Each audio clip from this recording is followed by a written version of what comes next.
Wow, we got the Lucky Future chair in Chinese. Yeah, that was exciting. It. I almost had no idea what was going on. I was like, oh, wait, hang on. Where's the Hana? No, whoa. Never mind.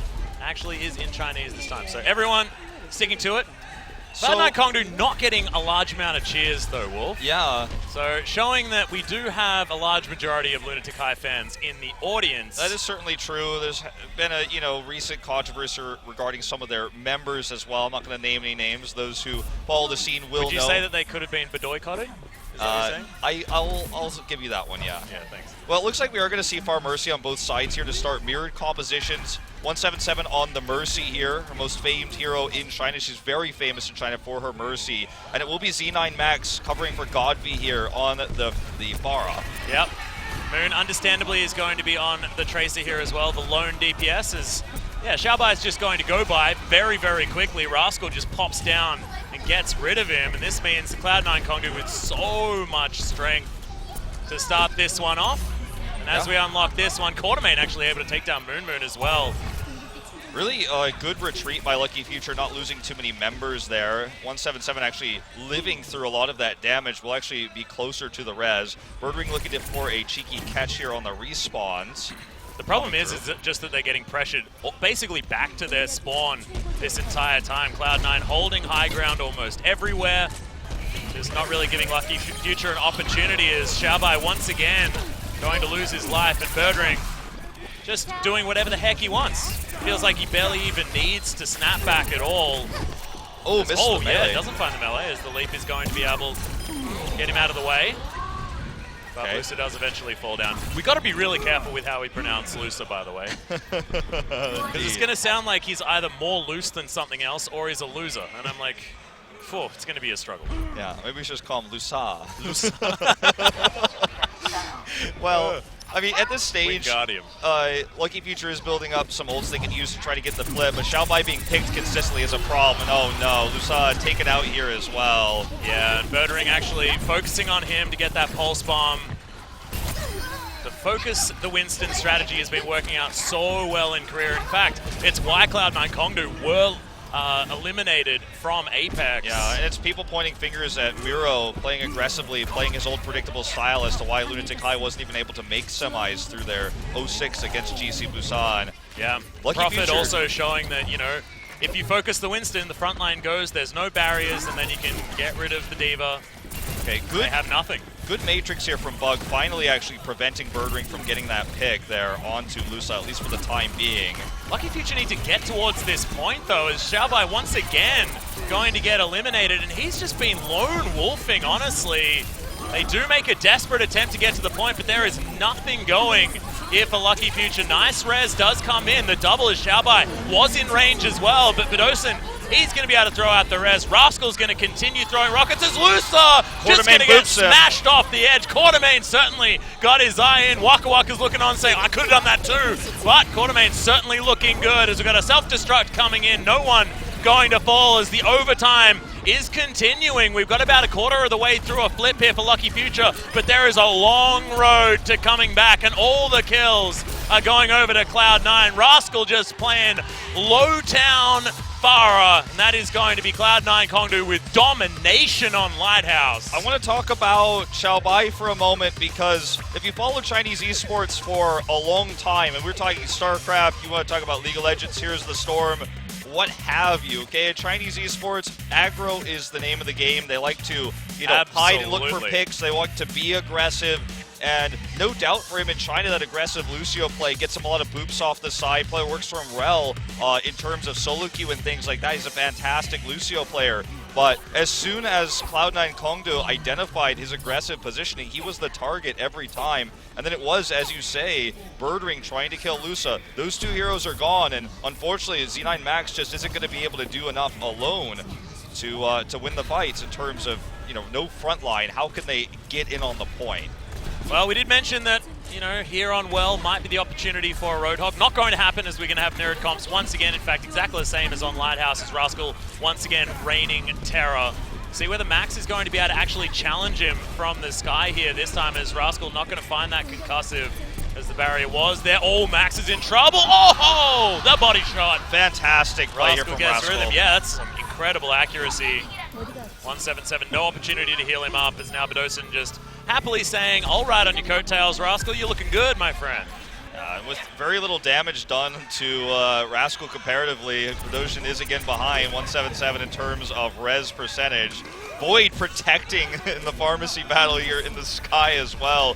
Void definitely redeeming himself, at least in this first map here, playing a much better game than Bug is. You can see he's nearly doubling his ult percentage and has been much more protective against the Moon play we're seeing here. We have to talk about the change of strategy here as well for Void, because actually going after the Pharah instead of trying to play frontline or anything like that, as another pulse bomb is going to fly forward. No joy there for Birdring, unfortunately, but Void is able to finish off that kill onto Lusa.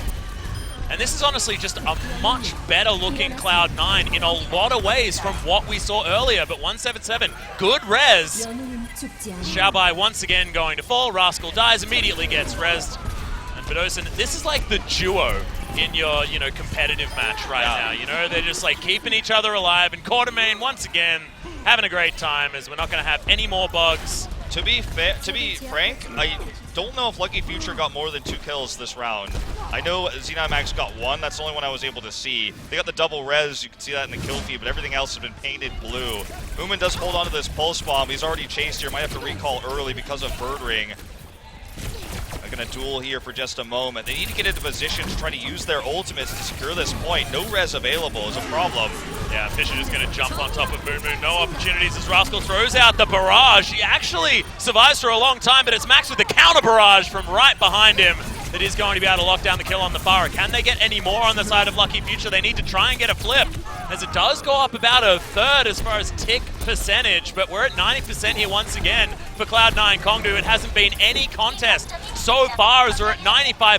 Xiaobai gets a nice boop off the edge. Looks like Cloud9 Kongdoo may be ready to flip this. They're trying to buy some time here. In fact, Fisher does commit to this Primal Rage, but he doesn't get 177 like he was looking for. Still looking for it here. Has to check his ground here for a minute. He's like, this was almost incredibly awkward, but he is going to be fine. Fisher needing to get out of there now. Get some sustain in amongst it. We're about halfway through the flip. Here is 177, needs to be careful. Birdring looking for some long-range tracer action, but it is a little bit of a struggle. She does work a little bit better from up front, but we're once again into overtime here on Ilios. Okay, and Max is going to get rid of Void. Yeah, this could be very, very important, because Bug still alive, still has that defense matrix, and Quartermain also going to fall. We may actually get the flip here on Well, as Lucky Future do finally fight back. Yeah, huge cheers from the crowd, as 177 played very well there. She was able to survive through all that damage. She was down at about 5% health. Living there was so critical, because had things gone sour, she would have been able to given that res. She does hold it now. Wasn't necessary to get the kill, or sorry, to get the flip. Max was actually the one who turned that there with the barrage from behind.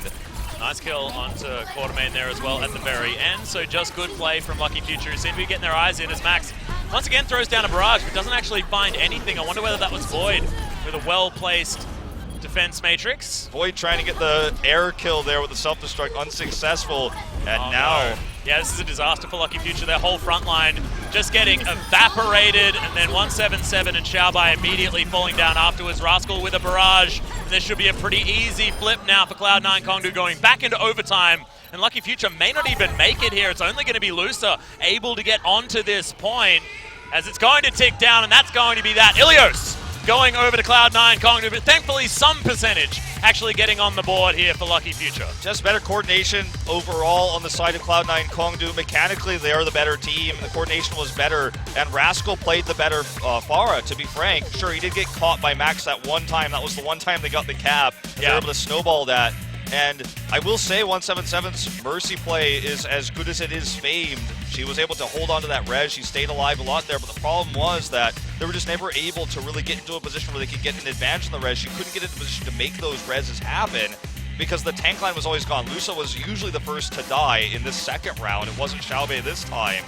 Yeah. And I'm worried for them in this series, but this is just Control. Control not always the most indicative of how a series will go. And also not necessarily the most flexible as well, as far as being able to change up compositions, things like that. Does look like Lucky Future certainly have a very similar idea as to, how the meta is supposed to work, as our Korean counterparts here in Cloud9 Kongdoo, at least as far as control is concerned. And when we move over to hybrid, we'll see whether that's where the adaptation starts, and we'll also see what kind of map picks they do want to be going for as well. So let's see where Lucky Future wants to take us in terms of maps. Now, in China as well, it's actually a very different map order. Control is not actually the map you start on, so that might get into their minds a little bit. Overwatch Premier Series and APAC don't use the same map list that Apex does. Every tournament is different, right? But this is the Korean map list, so they're going to go to hybrid now. And, you know, against Cloud9 Kongdoo, I wouldn't say they really have a weak map. It's tough to approach this one. One I know the Chinese teams really do like a lot is Numbani. We'll see if they want to take that as the map choice. We're going to find out in just a moment here. It's going to be King's Row. Wow, we're going super standard here for Lucky Future, and I actually quite like it because if you're talking about adaptation, King's Row is one of those maps where we talk about being able to play almost anything you want. We even saw Pharmacy on King's Row somewhat throughout Season 4, but there's all sorts of things. The Hanzo Widowmaker has come out, Phalanx compositions, things like that, certainly more slow-moving. And play almost anything. Phalanx comps are something that Chinese teams really like to run. In fact, it was Miraculous Youngster who really made that comp popular, and it was kind of copied by the Seoul national team in scrims with MY. So definitely something we absolutely could see. MY, the team that wants to run it more than Lucky Future does in terms of if you compare how these two teams like to run comps. But yeah, I'm excited to see if we do see that Zarya Reinhardt coming out. The Roadhog with it. We've seen Roadhog instead of D.Va from these Chinese teams in the triple tank, so something that we could see certainly on this map, especially on attack. Yep. Especially considering the fact that Roadhog can now drink and drive. Certainly a whole lot of fun, but King's Row, we'll see whether this is where Lucky Future brings out the fun picks or whether it's going to be Cloud9 Kongdoo bringing us more of that domination that we saw earlier on Ilios. This could be a spicy one. Let's get onto the map.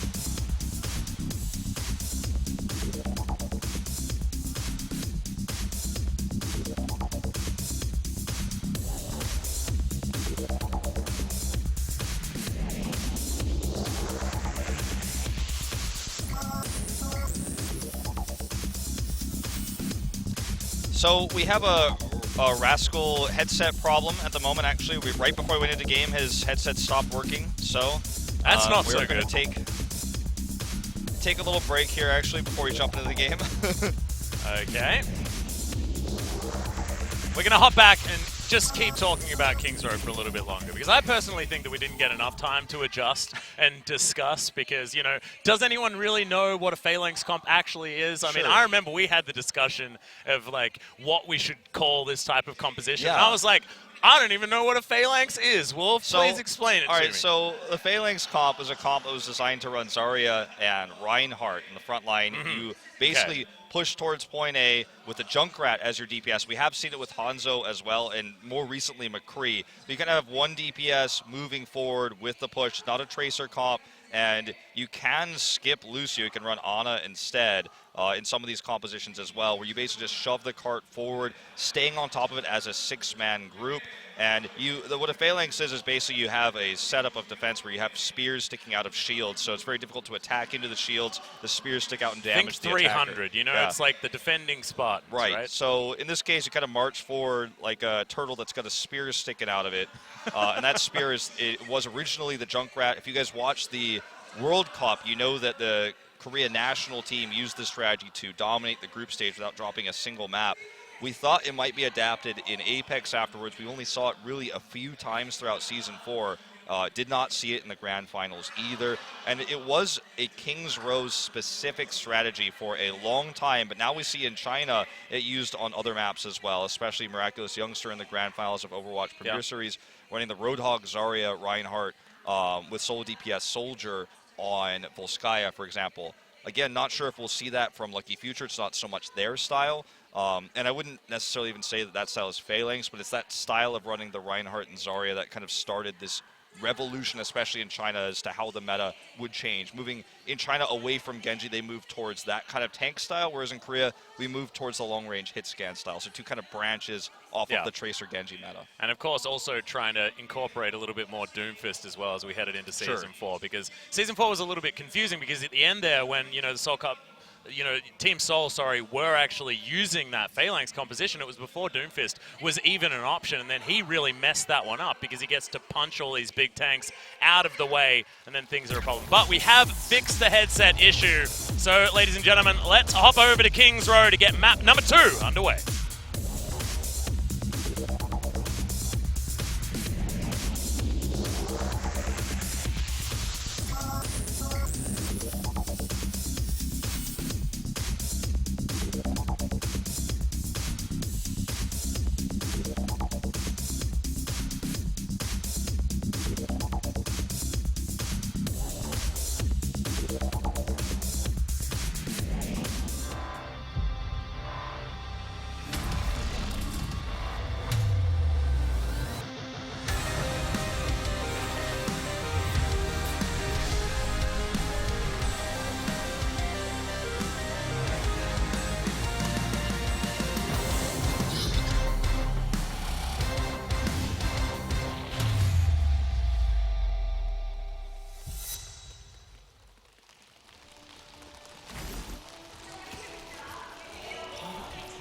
All right, guys. Looks like we're skipping cheers for this one. Yeah, I feel like the Kongdoo fans were like, well, none of my friends actually said anything when I did it last time, so I just can't even be bothered. Okay, look at this. It is going to be the Zarya Reinhardt here, but with double DPS, Tracer, and we have McCree. the pharmacy. Look at this, Wolf. I said something that actually happened. Yeah. This is a big moment for me.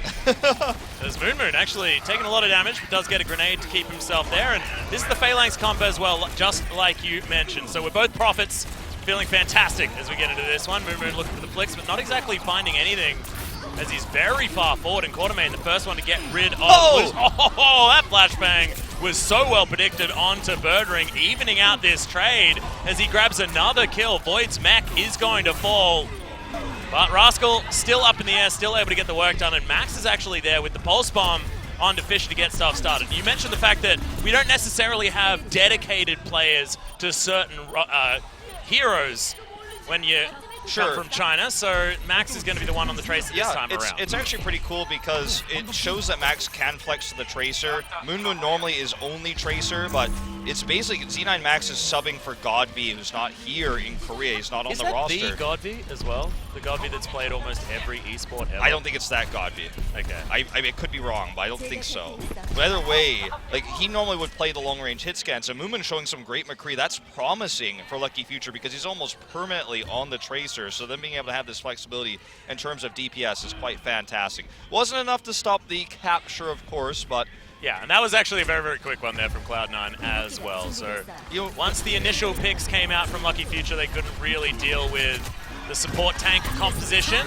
As Rascal, I mean, he's got a barrier there protecting him all too easy as they have to move out of the way of the barrage, giving Cloud9 a lot of space as we got the Electric Cowboy double kill coming in onto Quartermain and Birdring.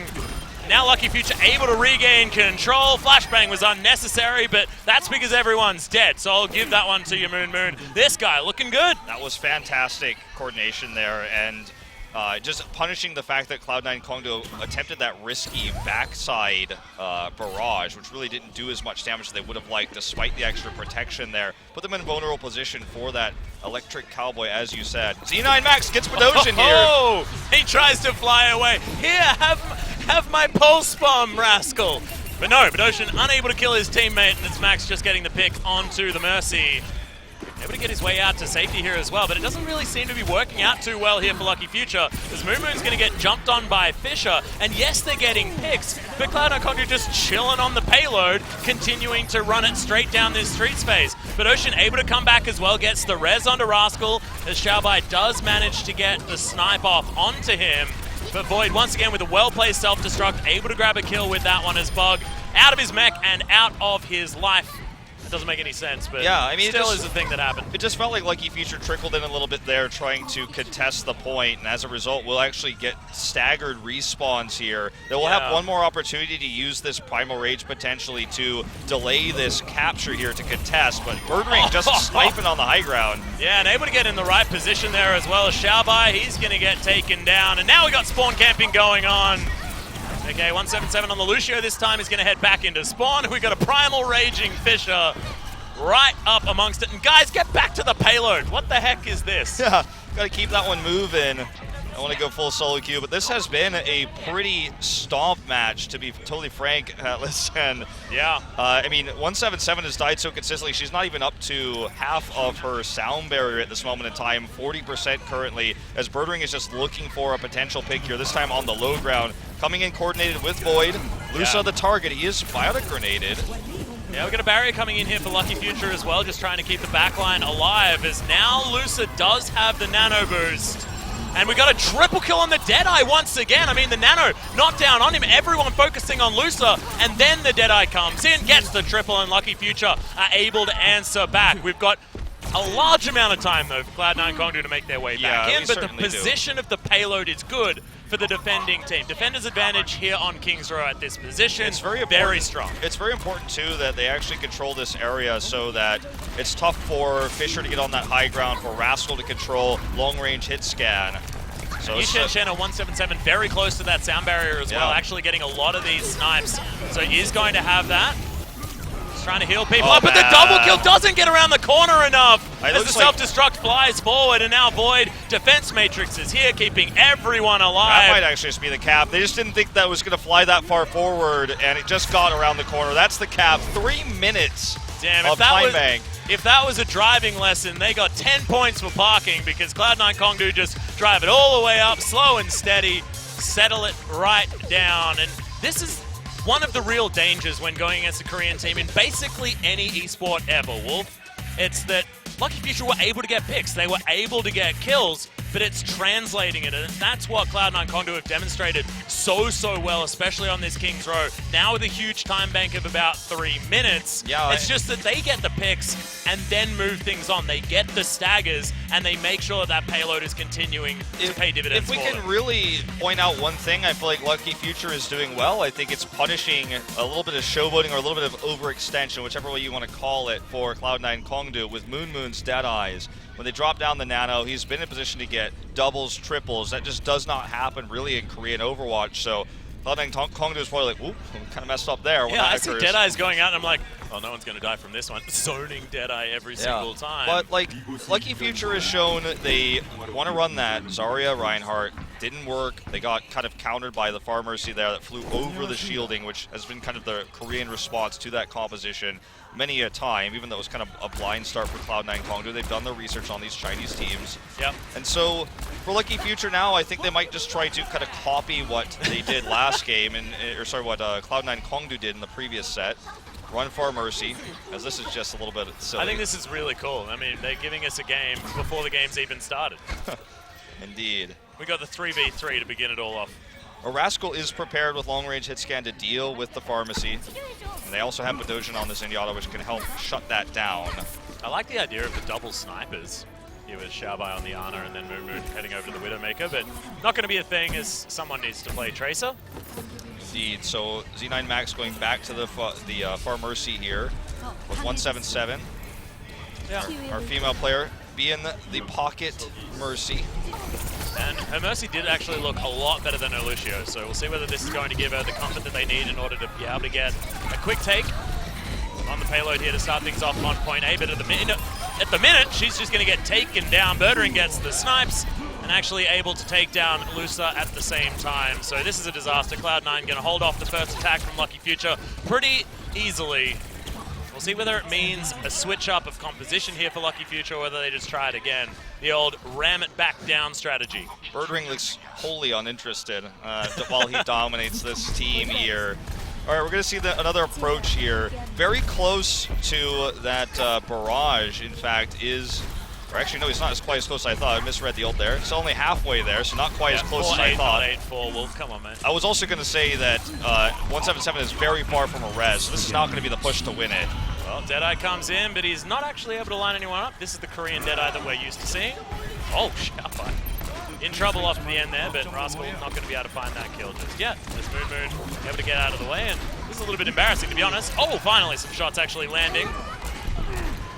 But it's just because there's not really much aggression. As 177 triple hit Yeah, Rascal able to take him down. The thing is, take her down. the thing is that like even though he's not getting kills, no one can step out or he will kill them. As you can see, both supports down now. Also, Bug is dead. Sleep here not going to really be significant, and now Lucky Future is concerned about grabbing the point ever at all. That may have just been an emote from Fisher. Maybe he's just bored. Maybe he's just taking a nap.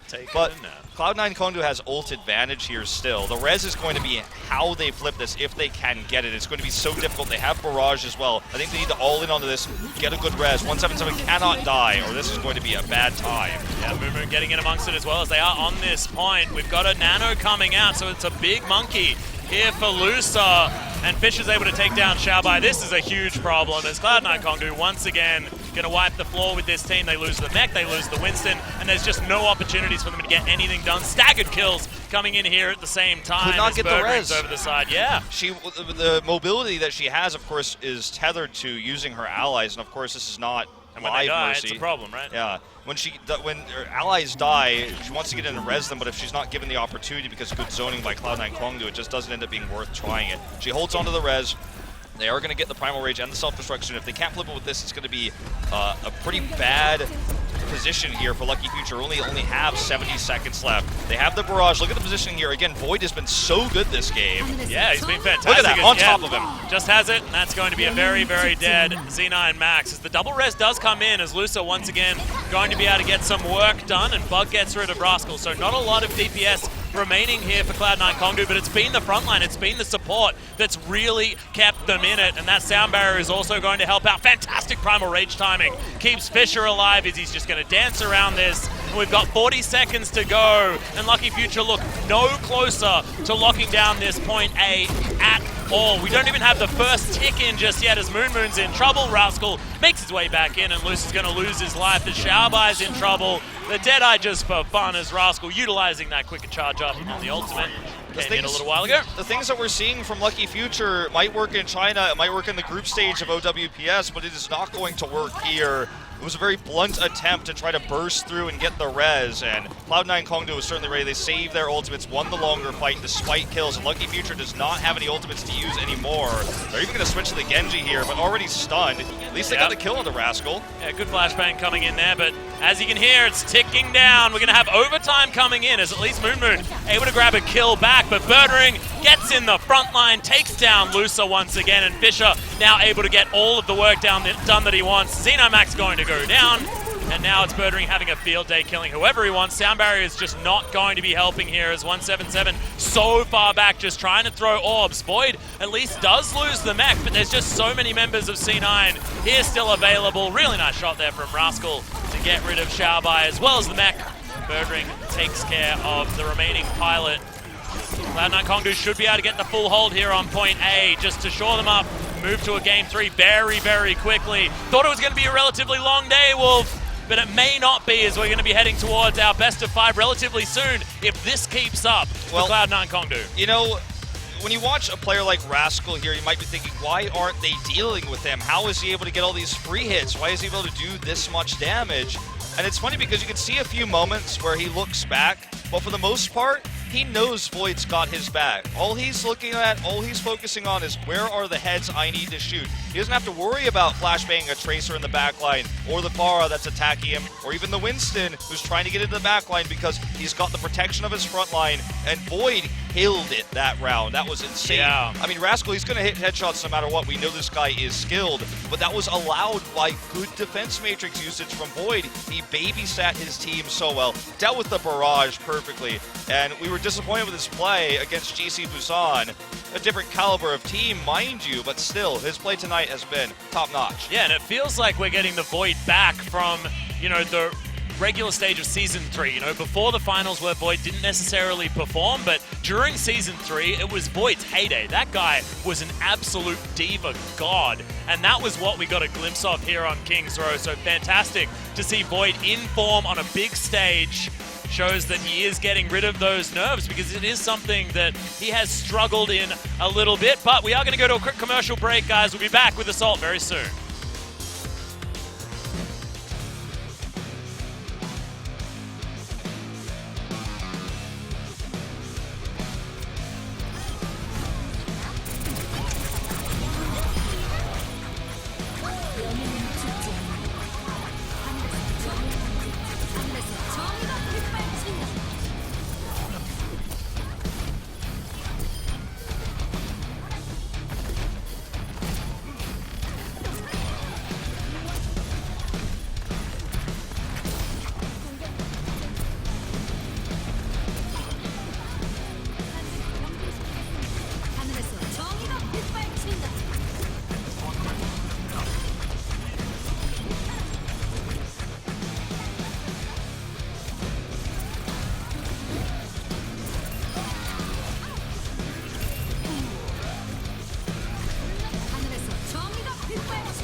그램에게 무게는 혁신의 시작일 뿐. 이번엔 사용 시간의 혁신. 시간을 그램한다. 모든 것의 재설계로 완전하게 새로워진 그램은 한 번 충전으로 무려 24시간. 그램의 혁신은 시간으로 이어진다. LG 그램.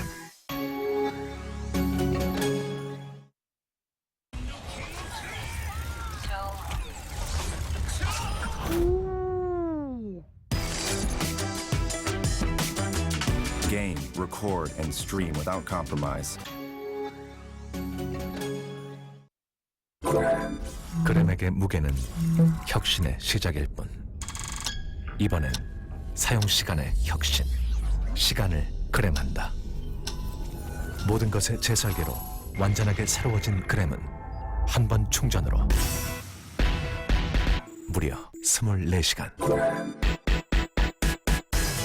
그램의 혁신은 시간으로 이어진다. LG 그램.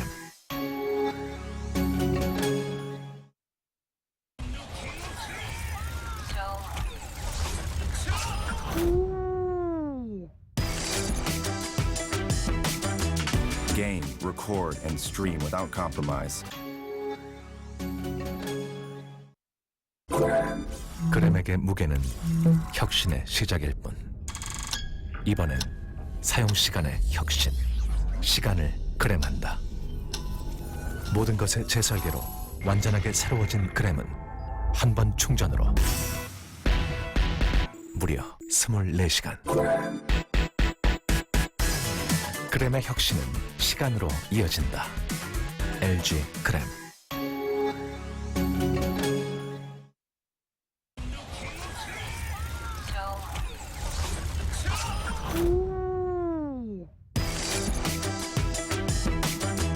Game, record, and stream without compromise.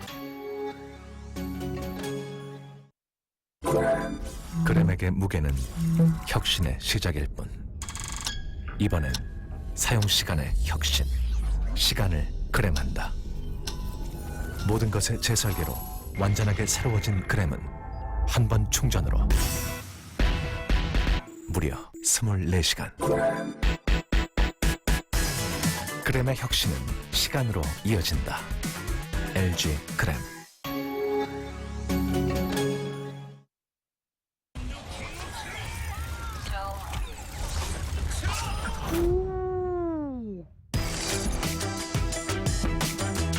Game, record, and stream without compromise.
Welcome back, ladies and gentlemen, to OGN SuperMatch here for Seoul Cup. It is Overwatch time And we are already very quickly through our first 2 maps. Ilios and Kongdoo going to Cloud9 Kongdoo extraordinarily quickly against Lucky Future. In fact, the Future doesn't look all that lucky. It certainly does not. Remember, this is not like what we had for StarCraft yesterday. This is not double elimination. This is single elimination, best This of is 5. very quick elimination right now. And, I mean, we saw domination, the 2-0 on Control, the very quick full hold there on King's Row with a fast time. We're talking a 3.5 minute, I think it was, time bank for Cloud9 Kongdoo. Lucky Future was eliminated in the first round of playoffs. They lost to BG Gaming 3-0 in Overwatch Premier Series. So, you know, we're not looking at a team that is top tier in China necessarily, but a very famous team in China. And it's tough for them. They've got to be feeling the pressure. They were supposed to replace LGD, a fantastic Chinese team, and don't know if they've lived up to it so far. Well, they are going to choose Horizon here as well. It certainly has been a clincher, and I like it. Maybe they were watching the match against GC Busan, because Horizon Lunar Colony was certainly one that GC Busan dismantled Cloud9 on when we last saw them. So opportunities to try and take them down here in a much more fast-moving assault map, which could also spell their demise, because we know Rascal, his Doomfist, phenomenal on this map, despite the fact that they didn't get a victory last time. I think it's an opportunity for Moon Moon to use his McCree as well. If they can control the high ground, especially on defense, prevent that dive from getting onto the high ground, that's a huge opportunity for this team. I think that has been the big redeeming factor for this team, is long range hits Canada. Moon Moon, who, remember, is normally just a Tracer main, so he's played phenomenal on the McCree, and I'd like to see more of that. Yeah, I want to see him try and work that one into their strategy, because they need something going right for them, because there hasn't been a lot of it. But let's do it. Let's head to event.